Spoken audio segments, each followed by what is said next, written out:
तुलसीदास महाराज की जय, खोड़दास महाराज की जय।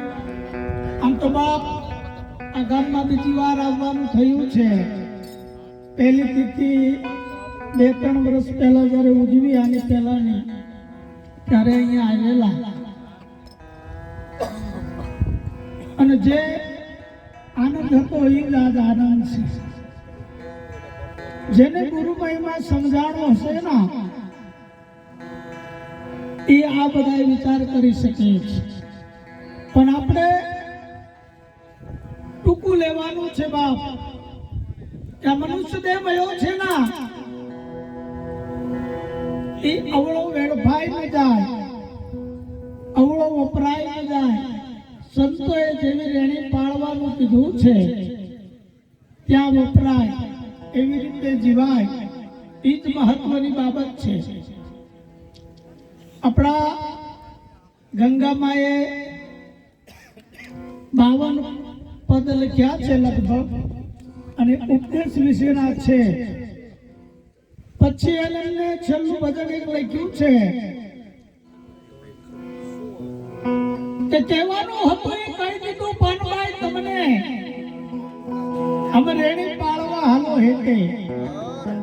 એ રેણીથી અધર ઉતારા થાય, રેણીથી મારો રામ રીધે। સદગુરુ પરમાત્માને જો રીઝવવો હોય ના તો ગંગા સતી કે રેણી, રેણીથી મારો રામ રીધે, રેણીથી પાર પહોંચી જવાય।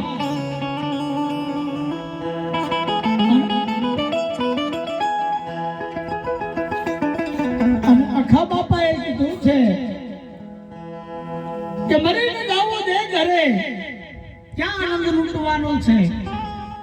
મરીને જાવું દે ઘરે, એ ઘરે તો મારે જીવતા જવું। તો જે સતગુરુના બાળક થયા છે ને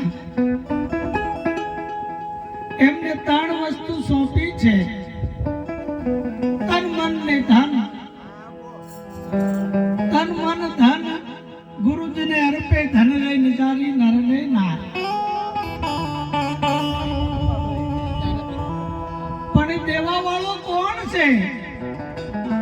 3 મુદ્દા જ્યારે અહંકાર જેમાંથી ઉત્પન્ન થાય છે ને, 3 વસ્તુ આપી દે ના પછી દેવા વાળો શેષ વધે છે ને, એ સદગુરુ એમ કે છે કે આ તું છે। એને પછી કઈ કહેવાય એવું નથી, એનું કોઈ નામ નથી, એ અનામી છે। પણ નામીથી એ અનામી પ્રખાય છે। એટલા માટે જે સંતોના કીધા પ્રમાણે જીવી ગયા ને એને આ ઘટમાં કઈક વસ્તુ પ્રાપ્ત થઈ છે। આપણે સવા બાપાને યાદ કરીએ ના તો એમને કીધું છે કે સુરતા સુગણ સમેટે એના ઘટમાં સાહેબ બેઠે। જે સુરતા સુગણ સમેટે એના ઘટમાં સાહેબ બેઠે, પણ કે તીરથ વરતમાં બહુ ફરે અને જાય ઠેઠ બદરીના બેઠે। સવા બાપા એની ભાષામાં વાસના શબ્દ વાપર્યો છે, જાય દરિયાની બેટે। એ બાર વાસના બહુ ફેલાવે પણ કે નજર નો રાખે આઈ દેખે। સંતો શું કે છે આપણે ક્યાં મથી રહ્યા છીએ?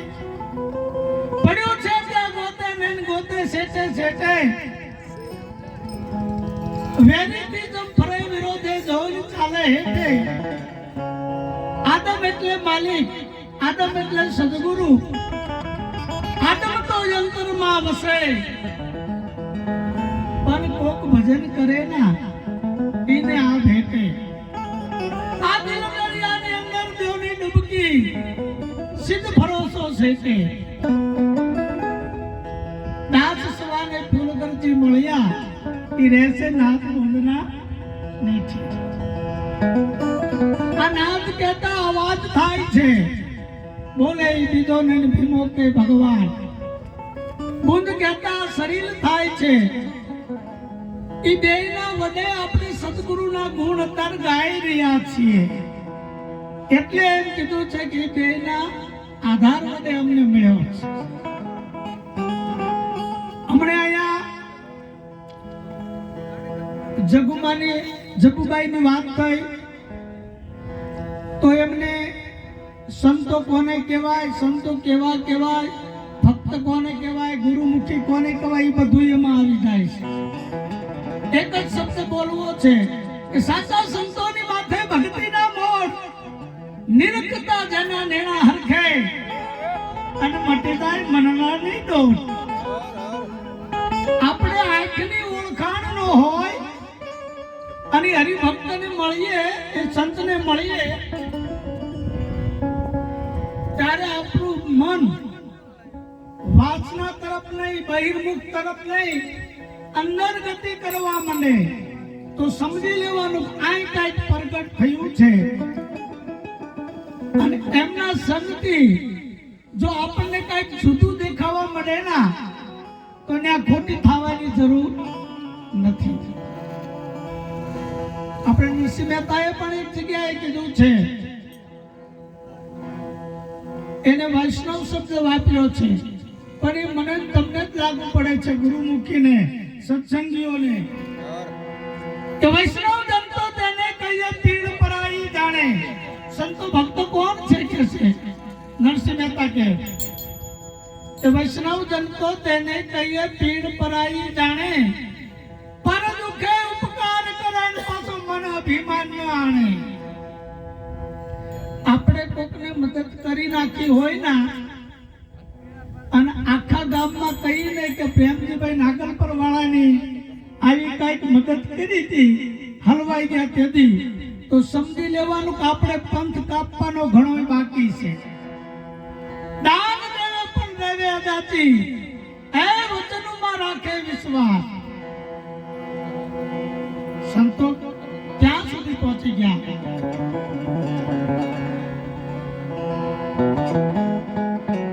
સમદૃષ્ટિ, આપણે ટૂંકી વાત કરીએ, સમદૃષ્ટિ અને તૃષ્ણા ત્યાગી, પર સ્ત્રી જેવી માતા. આપણી બેન દીકરી હોય ના એવી આખા જગતની જણાય ના, તો તમે જે જગ્યાએ ઊભા છો, ગઈ જ્ઞાતિમાં છો, ત્યાં જ ઈશ્વર પ્રાપ્ત થાય એવું છે.